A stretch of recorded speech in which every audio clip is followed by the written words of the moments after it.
ചൊന്തറിനുണ്ട് ആസുള്ള കൈവച്ച് അപ്പം കൊറിയാങ്ങുള്ള നല്ല ഉസ്താദെ അവട്ടെ അല്ലാഹു തആല നല്ല ഭാഗ്യം തരട്ടെ.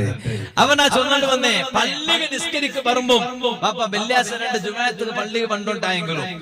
5 വക്ത് നിസ്കാരത്തിന് പള്ളിയിൽ വണ്ടോണ്ടായെങ്കിലും ഔത്തുൽ വുദു എടുത്ത് വന്നെങ്കിൽ ഔത്തുൽ വുദു എടുത്തിട്ട് പള്ളിയിൽ നിസ്കരിക്ക് വന്നെങ്കിൽ അപ്പൊ ഔത്തുൽ വുദു എടുത്ത് വണ്ടേ പള്ളിയിൽ ഞാൻ കാൽ കൽകിട്ട് യാ അല്ലാഹ് കാൽ കൽകാണ്ടല്ല ഇത് ഔത്തുൽ വത്രല്ല ഇത് പള്ളിയെ വത്രേ പള്ളി അല്ലാഹുവിന്റെ ബൈത്തുല്ലാഹ് എങ്ങനെങ്കിലും പത്യം കാവാലെ നാ ഷൂ ഇട്ടേ നാ ചെരുപ്പിട്ടേ എന്നിട്ട് സോക്സ് ഇട്ടേ എന്നിട്ട് അതാവാലെ അങ്ങനെ തുറം കാല് ഉറപ്പുള്ളങ്ങ എപ്പ നോക്കിയെങ്കിലും വുദു എപ്പ നോക്കിയ കാല് ക്ലീൻ അങ്ങനെ ബാക്കിയെല്ലാം നാ ചൊന്നുണ്ടല്ലേ ഞാൻ എവിടെ ലേഞ്ചി വന്നിട്ട് ഞാൻ കാലുള്ള കറക്റ്റ് ഉണ്ട് മണ്ണെന്തോ ആയിട്ടില്ല വുദു എടുത്തു വന്നേ എന്നിട്ട് കാലും കൽകാട്ടെ പള്ളിക്ക് പത്യം കാവാലെ അത് അല്ലാഹുവിന്റെ ബൈത്ത് അവനാ ചൊന്നോണ്ട് വന്നേ ആ